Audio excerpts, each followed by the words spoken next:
Hi friends, నమస్తే అండి. ఈరోజు కూడా సింపుల్ ఈజీ రెసిపీతో మేము ముందుకు వచ్చాను. నేను మీ Jyotsna. Welcome to my channel house wife kitchen creatives easy recipes అండి. సోరకాయ మసాలా పప్పు చేయబోతున్నా అండి. సూపర్గా ఉంటుంది. పెసరపప్పుతో ఈ రెసిపీ సూపర్ ఉంటుందండి. తప్పకుండా ట్రై చేయండి. చపాతీ, రైస్, పూరీలోకి సూపర్ ఉంటుంది. తర్వాత రైస్లో మనం మామిడికాయ పచ్చడి కానీ, తర్వాత నిమ్మకాయ పచ్చడితో అద్భుతంగా ఉంటుందండి. అంత బాగుంటుంది. నెయ్యి వేసుకొని తింటే ఇంకా పచ్చడి, నెయ్యి, ఈ పప్పు సూపర్ అనుకోవాలి. ఇక నోరు బాగాలేనప్పుడు ఈ రెసిపీ ట్రై చేయండి. ఇప్పుడు చలికాలము, సొరకాయ చలువ చేస్తుంది. అటువంటి టైంలో కొంచెం మనము దాన్ని ఘాటుగా చేసుకున్నాం అనుకోండి, ఇంకా చలువ బాధ ఉండదు. చక్కగా హాయిగా మనం ఈ రెసిపీ ఎంజాయ్ చేయొచ్చండి. ఓకే అండి, స్టార్ట్ చేసుకుందాం ఆలస్యం లేకుండా. ఒక హాఫ్ సొరకాయ ముక్క, ఇంత సొరకాయ ముక్క శుభ్రంగా కడిగి పొట్టు తీసి ఇలా చిన్న ముక్కలు కట్ చేశాను. లోపల ఉన్న గుజ్జు కూడా తీసేసానండి. లేతగా ఉంటే ఉంచేయండి, గుజ్జు ఉన్నా పర్వాలేదు. కొంచెం ముదిరిందైతే తీసేయడం బెటర్ అండి. తర్వాత ఇంత చిన్న కప్పు పెసరపప్పు తీసుకున్నాను. ఇంకా మిగతా ప్రాసెస్ ఇప్పుడు చూద్దాము. స్కిప్ చేయకుండా చివరి వరకు చూడండి. తప్పకుండా లైక్ చేయండి. లైక్ చేయడం మర్చిపోవద్దండి. కొత్తగా చూస్తున్న వాళ్ళు ప్రీవియస్ వీడియోస్ చూడండి. నచ్చితే, బాగున్నాయి అనిపిస్తే అప్పుడు సబ్స్క్రైబ్ చేసి పక్కనే ఉండే బెల్ ఐకాన్ ప్రెస్ చేసి అందులో ఆల్ అనే ఆప్షన్ సెలెక్ట్ చేసుకోండి. అలా చేయడం వల్ల మీకు నేను పెట్టే ప్రతి వీడియో నోటిఫికేషన్ రూపంలో రావడం జరుగుతుందండి. ఏ వీడియో కూడా మిస్ కాకుండా ఉంటుంది. కొంతమందికి, ఎక్కువ మందికి రీచ్ కావాలంటే తప్పకుండా మీరు లైక్ చేయండి. ఓకే అండి, కొంచెం ఆయిల్ వేస్తున్నాను. ఒక 1.5 టేబుల్ స్పూన్ వరకు వేస్తున్నాను. ఇది పప్పు కాబట్టి కొంచెం ఆయిల్ తక్కువ వేసుకుంటే బాగుంటుంది. మనం ఆయిల్ కొంచెమే వేసాం కాబట్టి వేసిన తర్వాత కొంచెం అంతా ఇలా స్ప్రెడ్ చేసుకోవాలి. ఇది నా చిన్ననాటి రెసిపీ అండి. సూపర్గా ఉంటుంది, చాలా బాగుంటుంది. నూనె వేడైందండి. కొన్ని ఆవాలు వేస్తున్నాను. కొంచెం జీలకర్ర వేసుకుందాం. ఒక హాఫ్ టీ స్పూన్ వేసాను. హాఫ్ టీ స్పూన్ ఆవాలు, హాఫ్ టీ స్పూన్ జీలకర్ర అండి. ఆనియన్, పచ్చిమిర్చి, కరివేపాకు అండి. పచ్చిమిరపకాయ మాత్రం ఒకటే వేస్తున్నాను. ఒక ఆనియన్ చిన్న ముక్కలు కట్ చేశాను. కొంచెం కరివేపాకు ఎక్కువ వేస్తున్నాను. అన్ని ఇందులో వేసేసుకున్నాను.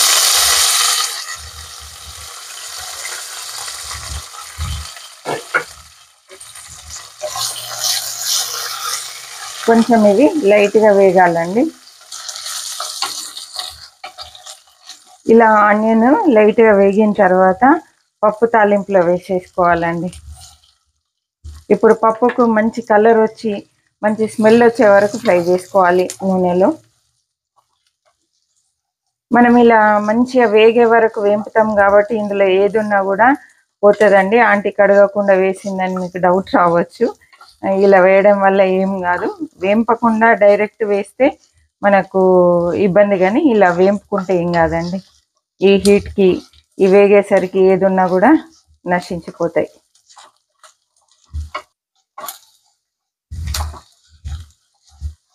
మంచిగా గోల్డెన్ బ్రౌన్ కలర్ రావాలి పప్పు. ఇక్కడ చూడండి, పప్పు లైట్గా కలర్ స్టార్ట్ అయింది. ఈ టైంలో మనం అల్లం వెల్లుల్లి పేస్ట్ వేసుకోవాలి. దీంట్లో చూసారా, ఇగో కలర్, మంచి కలర్ వచ్చేసింది. ఇంకా కొంచెం సేపు ఉంటే మాడిపోతుంది కాబట్టి ఇప్పుడే వేస్తున్నాం. మనకు అల్లం వెల్లుల్లితో పాటు పప్పు కూడా వేగిపోతుందండి.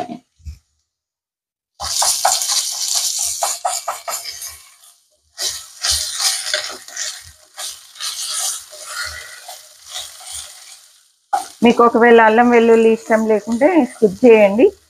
చక్కగా ఇంగువ వేసుకోండి. మీకు ఏది నచ్చితే అది వేసుకోవచ్చు అండి. కాకపోతే మనం మసాలా పప్పు అన్నాం కాబట్టి కొంచెం అల్లం వెల్లుల్లి ఫ్లేవర్ పడితేనే టేస్ట్ సూపర్ అండి. అల్లం వెల్లుల్లి వేగింది, చక్కగా పప్పు కూడా వేగిందండి. ఇప్పుడు పసుపు వేస్తున్నాను. హాఫ్ టీ స్పూన్ పసుపు వేసాను.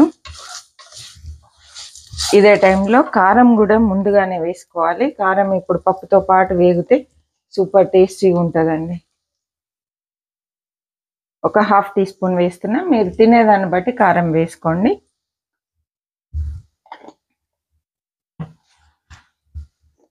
ధనియాల పొడి 1 టీ స్పూన్ అండి. కొంచెం కలర్ వచ్చే వరకు వేయించుకుందాం. ఇప్పుడైతే స్టవ్ సిమ్లో పెట్టానండి. హైలో పెడితే కారం మాడిపోతుంది, అందుకే స్టవ్ తగ్గించాను. కొంచెం గరం మసాలా కూడా వేసుకోవాలి దీంట్లో. మీరు తినే ఘాటుని బట్టి గరం మసాలా వేసుకోండి. నేనైతే కొంచెం చిటికెడు వేస్తున్నా. సాల్ట్ కూడా వేసేసుకుందాం. సాల్ట్ 1 టీ స్పూన్ వేస్తున్నా అండి. ఉప్పులు కారాలు అడ్జస్ట్ చేసి వేసుకోండి మీరు తినేదాన్ని బట్టి.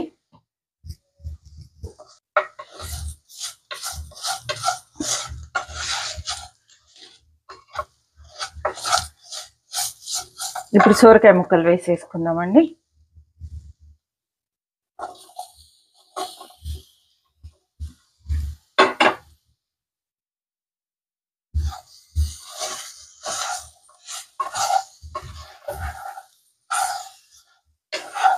సొరకాయలు కూడా వేగే విధంగా ఒక్కసారి అంతా ఇలా కలిపేసుకోవాలి. ఈ మసాలా అంతా సొరకాయకు పట్టే విధంగా. ఎక్కువసేపు అవసరం లేదండి సొరకాయ ముక్కలు వేగడం. ఇప్పుడు చక్కగా అంతా కలిపేసాం కదా. పప్పుకి సరిపోను వాటర్ వేద్దాం. పప్పు 1 కప్ అయితే 3 కప్స్ వాటర్ వేయాలండి.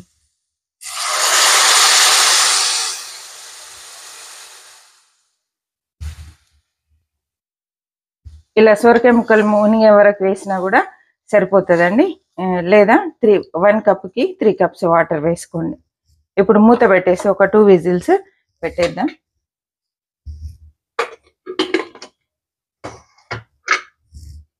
కొంచెం స్టవ్ హైలో పెడుతున్నా అండి.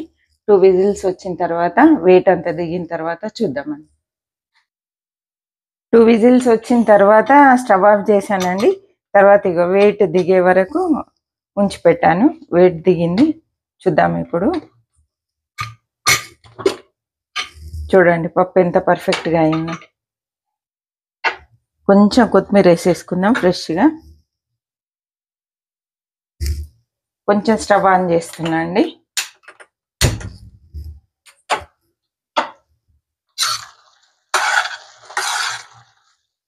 మనము వేంపడం వల్ల పప్పు కూడా కొంచెం పప్పులుగా సూపర్గా ఉంటుందండి.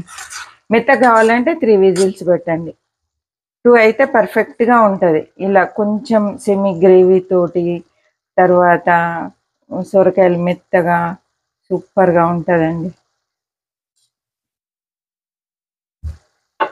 కొంచెం ఇలా వేడైన తర్వాత స్టవ్ ఆఫ్ చేయాలి. చూడండి సింపుల్ ఈజీ రెసిపీ. టేస్ట్ మాత్రం అమోఘంగా ఉంటుంది. తప్పకుండా మిస్ కాకుండా ఈ కర్రీ ట్రై చేయండి. ఇప్పుడు సొరకాయలు ఫ్రెష్గా చాలా బాగా దొరుకుతున్నాయి మార్కెట్లో. తప్పకుండా ట్రై చేయండి. నచ్చినట్లయితే మీ ఫ్రెండ్స్కి రిలేటివ్స్కి షేర్ చేయండి. ఇలాంటి మంచి రెసిపీస్ కోసం నా ఛానల్ ఫాలో అవ్వండి. కొత్తగా చూస్తున్న వాళ్ళు ప్రీవియస్ వీడియోస్ చూడండి. నచ్చితే బాగున్నాయి అనిపిస్తే తప్పకుండా సబ్స్క్రైబ్ చేయండి. ఓకే అండి, మరి ఒక మంచి వీడియోతో మళ్ళీ కలుద్దాం. అప్పటి వరకు సెలవు అండి. చివరి వరకు చూసినందుకు థ్యాంక్ యూ సో మచ్ అండి. లైక్ చేయడం మర్చిపోవద్దు, తప్పకుండా లైక్ చేయండి.